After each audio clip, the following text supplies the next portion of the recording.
Halo, selamat mendengarkan video berikut ini. Kita akan membahas tentang apa saja yang menjadi isi dari bab 1 proposal skripsi.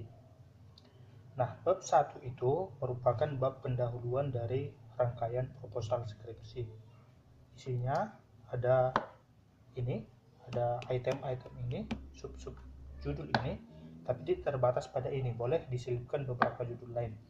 Namun pada umumnya bab 1 pendahuluan itu terdiri dari latar belakang masalah, identifikasi masalah, rumusan masalah, batasan masalah, tujuan penelitian, dan manfaat penelitian.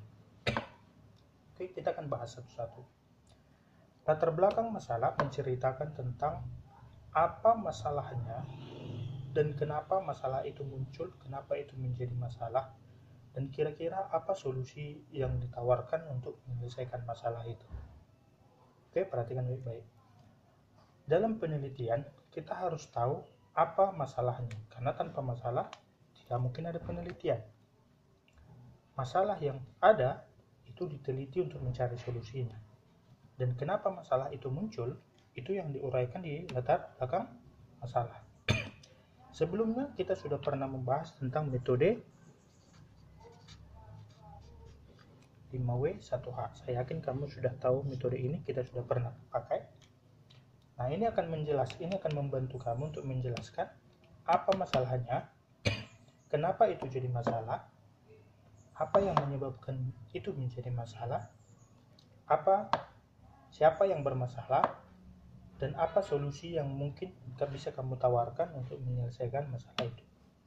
Nah, itu semuanya harus tercakup di latar belakang masalah. Masalah dalam skripsi itu boleh dari kajian literatur sebelumnya, boleh dari penelitian kamu sendiri atau observasi kamu sendiri di suatu sekolah, suatu tempat. Intinya latar belakang masalah itu harus membahas masalah penelitian dan mengapa itu terjadi. Oke. Nah, di sini kamu uraikan secara lengkap masalah itu. Lalu berikutnya, sesudah di sini diuraikan, maka kamu simpulkanlah apa saja yang menjadi masalah dalam skripsimu. Nah, itu kamu tuliskan di identifikasi masalah. Jadi uraian masalah yang sudah kamu gambarkan di sini dengan jelas, dengan rinci, kamu simpulkan menjadi beberapa masalah yang akan dicari solusinya dalam skripsi. Kamu identifikasi apa saja masalah-masalah yang ada itu. Oke, berikutnya rumusan masalah. Rumusan masalah adalah berisi suatu kalimat pertanyaan yang nantinya akan dijawab di bab 5 kesimpulan penelitian, kesimpulan skripsi.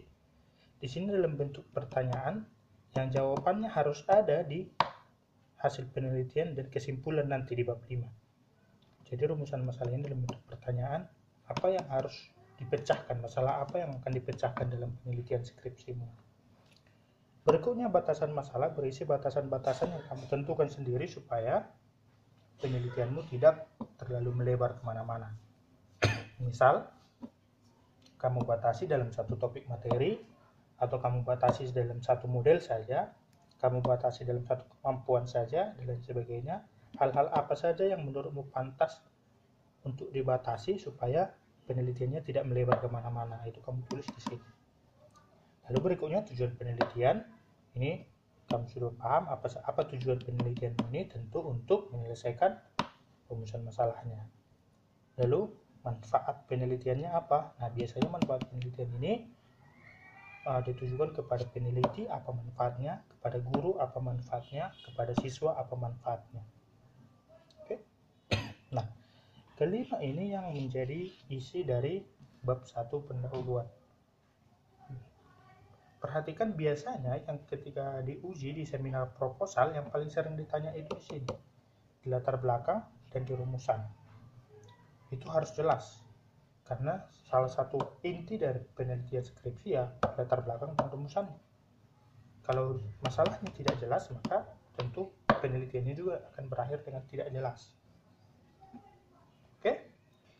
Saya kira itu dulu untuk penjelasan tentang bab 1. Saya yakin kamu sudah tahu. Silahkan dicari referensi-referensi lain terkait isi dari bab 1 pendahuluan. Oke, sampai ketemu di Topik selanjutnya mengenai kajian teori atau kajian pustaka proposal.